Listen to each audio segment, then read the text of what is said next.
to Snoozecast, the podcast designed to help you fall asleep. Find us on snoozecast.com and follow us on Instagram at Snoozecast to find behind-the-scenes content. If you'd like to get an email once a week with upcoming sleep stories and other news, subscribe to the Snoozeletter at snoozecast.com. This episode is brought to you by our Patreon supporters and by Cabbages and Taters and Onions. Tonight, we'll read the next part to The Secret Garden, a novel by Frances Hodgson Burnett, published in 1911. Set in England, it is now one of Burnett's most popular novels and seen as a classic of English children's literature. If you'd like to easily listen to this story's episodes in order, go to snoozecast.com/series. In the last episode, Mary and Martha write a letter to Martha's brother Dickon, asking him to obtain some gardening supplies for Mary. Mary is hiding where exactly she plans to do her gardening.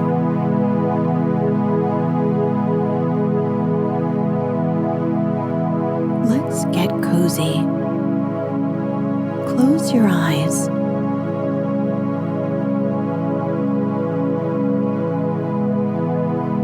Relax your body into the softness of your bed.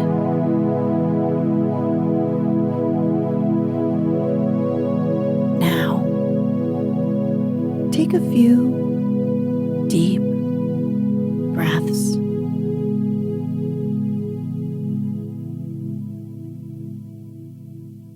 Chapter 10. Dickon. The sun shone down for nearly a week on the secret garden. The secret garden was what Mary called it when she was thinking of it.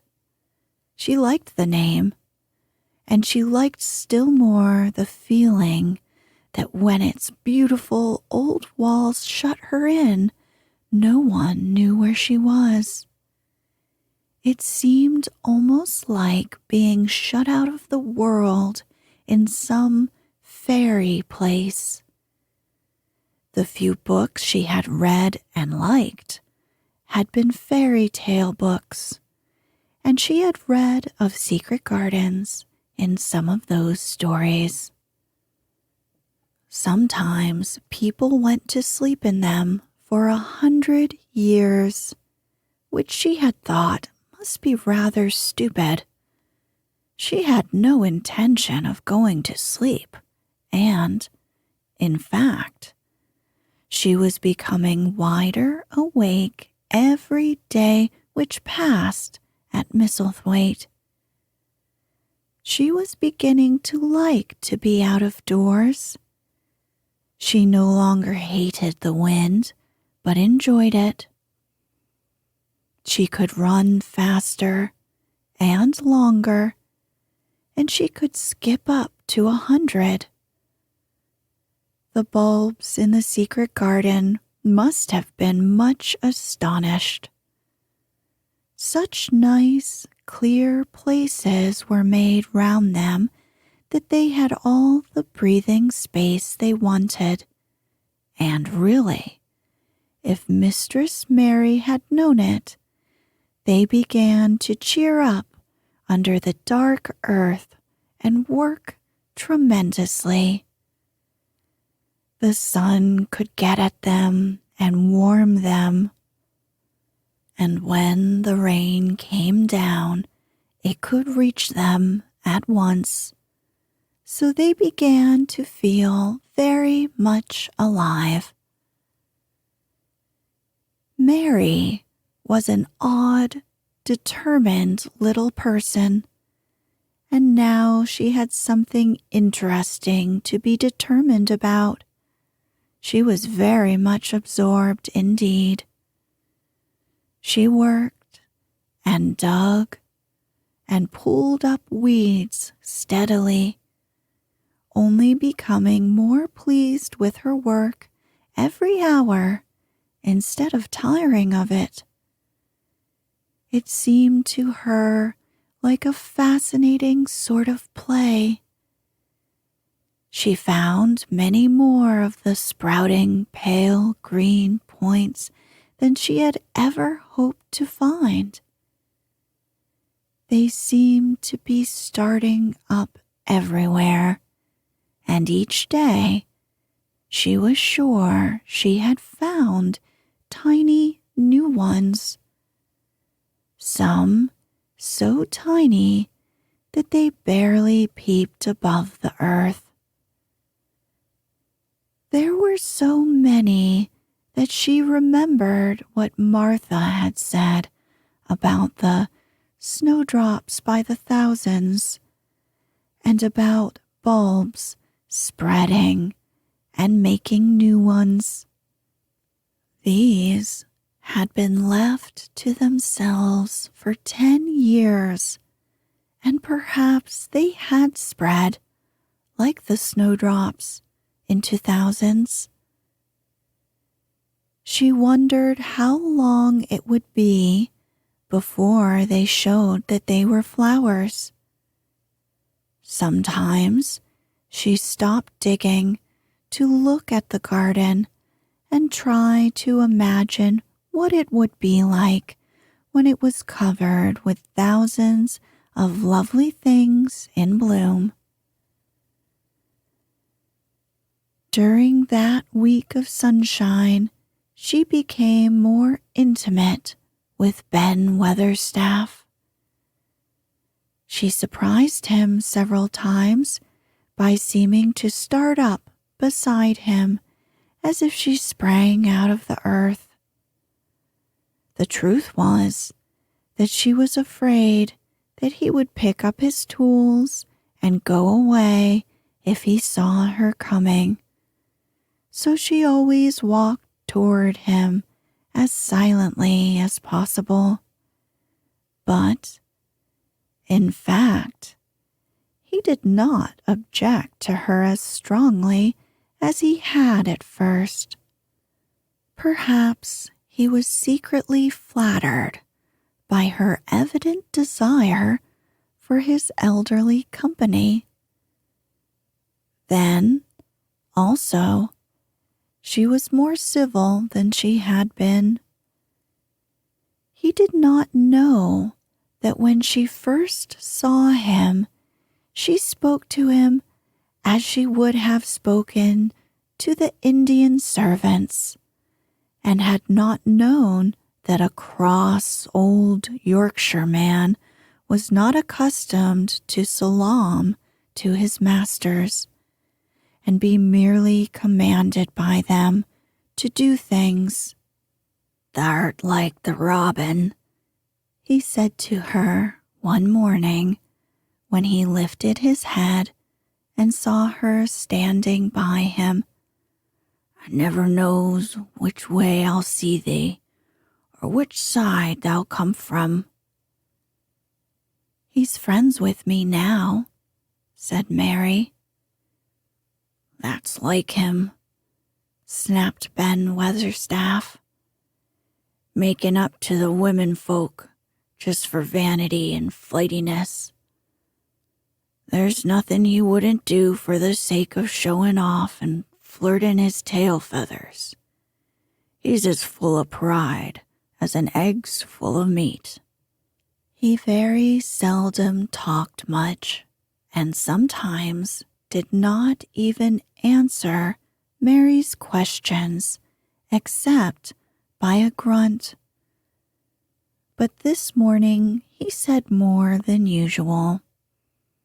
He stood up and rested one hob-nailed boot on the top of his spade while he looked her over. "How long have you been here?" he jerked out. "I think it's about a month," she answered. "Thou's beginning to do Misselthwaite credit," he said. "You're a bit fatter than you were and not quite as yeller. You looked like a young plucked crow when you first came into this garden. Thinks I to myself, I never set eyes on an uglier, sourer-faced young'un. Mary was not vain, and as she had never thought much of her looks, she was not greatly disturbed. I know I'm fatter, she said. My stockings are tighter. They used to make wrinkles. There's the robin, Ben Weatherstaff. There indeed was the robin, and she thought he looked nicer than ever. His red waistcoat was as glossy as satin, and he flirted his wings and tail and tilted his head and hopped about with all sorts of lively graces. He seemed determined to make Ben Weatherstaff admire him. But Ben was sarcastic. "Aye, there thou art," he said. "You can put up with me for a bit sometimes when you've got no one better. You've been reddening up thy waistcoat and polishing thy feathers this 2 weeks. I know what thou's up to. You're courting some bold young madam somewhere, telling thy lies to her about being the finest cock robin on Missel Moor and ready to fight all the rest of 'em." "Oh, look at him," exclaimed Mary. The robin was evidently in a fascinating, bold mood. He hopped closer and closer and looked at Ben Weatherstaff more and more engagingly. He flew on to the nearest currant bush and tilted his head and sang a little song right at him. "You think that you'll get over me by doing that," said Ben, wrinkling his face up in such a way that Mary felt sure he was trying not to look pleased. "You thinks no one can stand out against thee. That's what you think." The robin spread his wings. Mary could scarcely believe her eyes. He flew right up to the handle of Ben Weatherstaff's spade and alighted on the top of it. Then the old man's face wrinkled itself slowly into a new expression. He stood still as if he were afraid to breathe, as if he would not have stirred for the whole world, lest his robin should start away. He spoke quite in a whisper. "Well, I'm danged," he said, as softly as if he were saying something quite different. "Thou does know how to get at a chap. Thou does. You're fair unearthly. You're so knowin'." And he stood without stirring, almost without drawing his breath, until the robin gave another flirt to his wings and flew away. Then he stood looking at the handle of the spade as if there might be magic in it, and then he began to dig again and said nothing for several minutes. But because he kept breaking into a slow grin now and then, Mary was not afraid to talk to him. "Have you a garden of your own?" she asked. "No, I'm bachelder and lodge with Martin at the gate." "If you had one," said Mary, "what would you plant?" "Cabbages and taters and onions." "But if you wanted to make a flower garden," persisted Mary, "what would you plant?" "Bulbs and sweet-smelling things, but mostly roses." Mary's face lighted up. "Do you like roses?" she said. Ben Weatherstaff rooted up a weed and threw it aside before he answered. "Well, yes, I do. I was learned that by a young lady I was gardener to. She had a lot in a place she was fond of, and she loved them like they were children, or robins. I've seen her bend over and kiss 'em." He dragged out another weed and scowled at it. "That were as much as 10 year ago." "Where is she now?" asked Mary, much interested. "Heaven," he answered, and drove his spade deep into the soil, according to what parson says. "What happened to the roses?" Mary asked again, more interested than ever. "They was left to themselves." Mary was becoming quite excited. "Did they quite die? Do roses quite die when they're left to themselves?" she ventured. "Well, I'd got to like 'em, and I liked her, and she liked 'em," Ben Weatherstaff admitted reluctantly. "Once or twice a year I'd go and work at 'em a bit, prune 'em and dig about the roots. They run wild, but they was in rich soil, so some of 'em lived."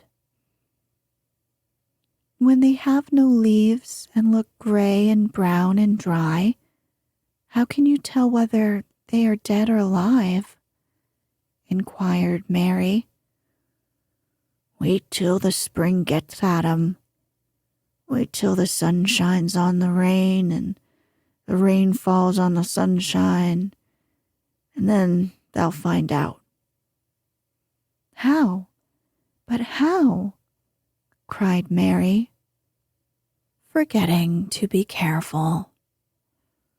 "Look along the twigs and branches, and if thou sees a bit of brown lump swelling here or there, watch it after the warm rain and see what happens." He stopped suddenly and looked curiously at her eager face. "Why do you care so much about roses and such, all of a sudden?" he demanded. Mistress Mary felt her face grow red. She was almost afraid to answer. I want to play that I have a garden of my own," she stammered. There's nothing for me to do. I have nothing, and no one." "Well, said Ben Weatherstaff slowly as he reached her. That's true. That hasn't. He said it in such an odd way that Mary wondered if he was actually a little sorry for her.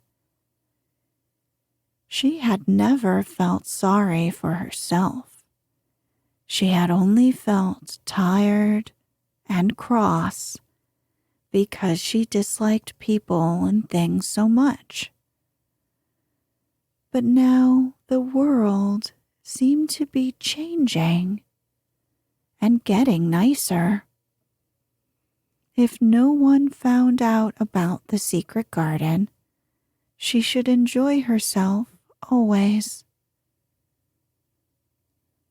She stayed with him for 10 or 15 minutes longer and asked him as many questions as she dared. He answered every one of them in his strange, grunting way, and he did not seem really cross and did not pick up his spade and leave her.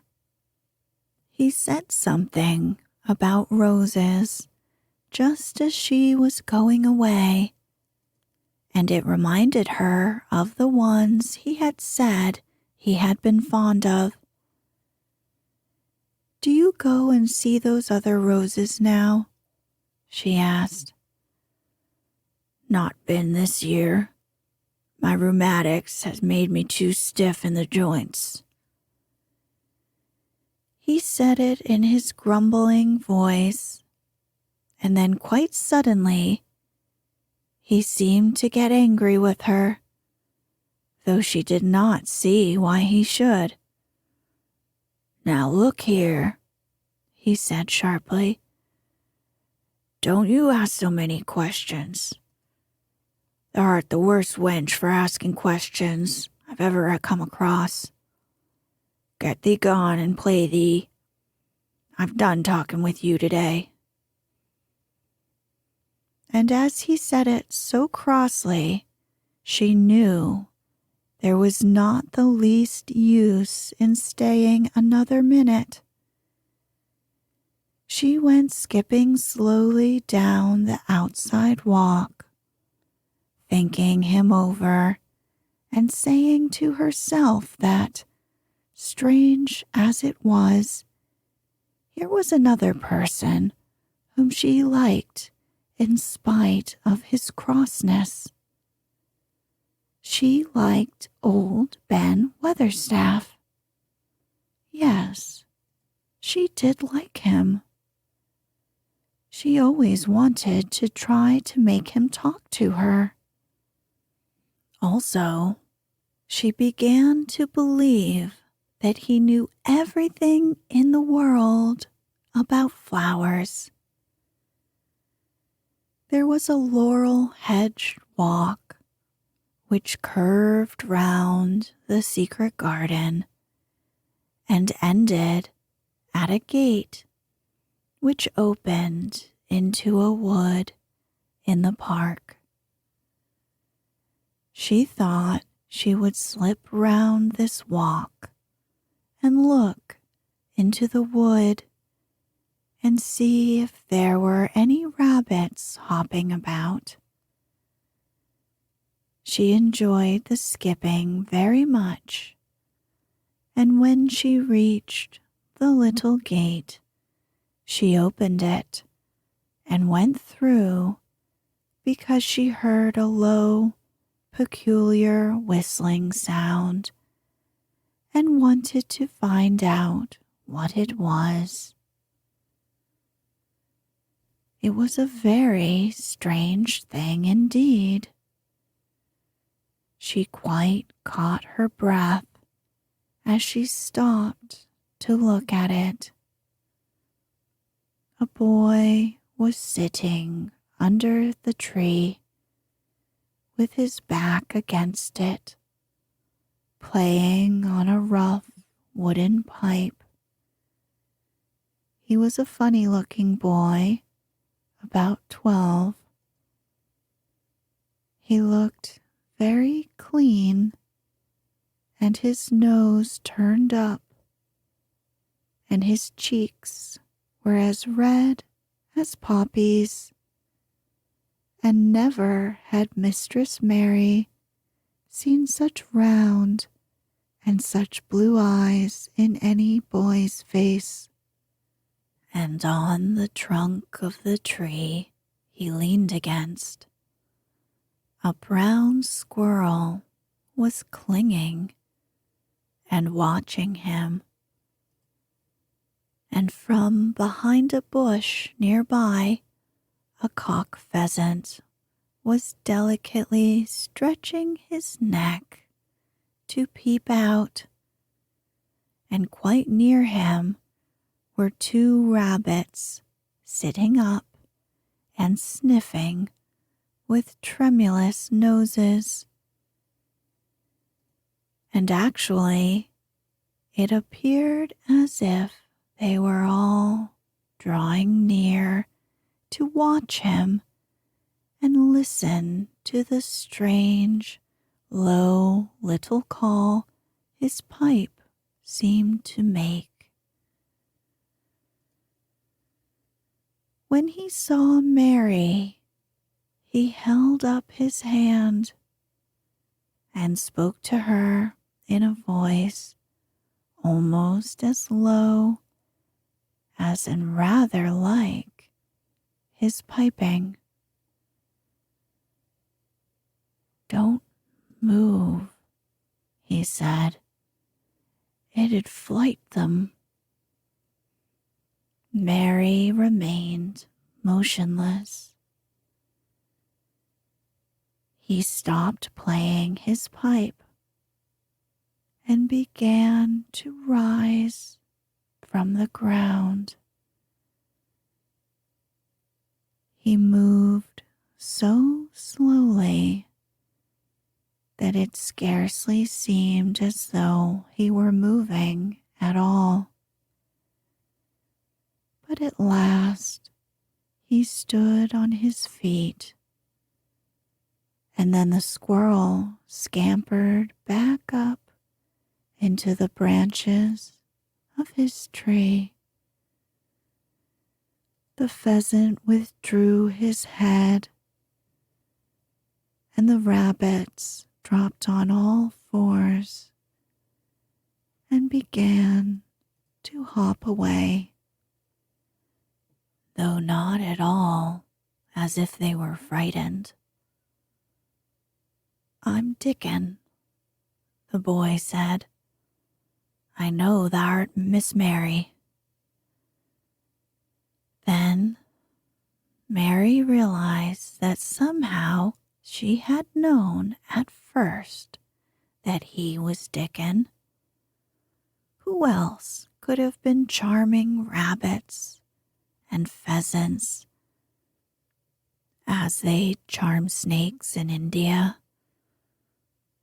He had a wide, red, curving mouth, and his smile spread all over his face.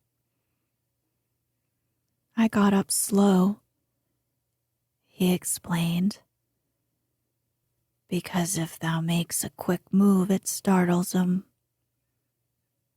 A body has to move gentle and speak low when wild things is about." He did not speak to her as if they had never seen each other before, but as if he knew her quite well. Mary knew nothing about boys, and she spoke to him a little stiffly because she felt rather shy. "Did you get Martha's letter?" she asked. He nodded his curly, rust-colored head. "That's why I come. He stooped to pick up something which had been lying on the ground beside him when he piped. I've got the garden tools. There's a little spade and rake and a fork and a hoe. They're good uns. There's a trowel, too.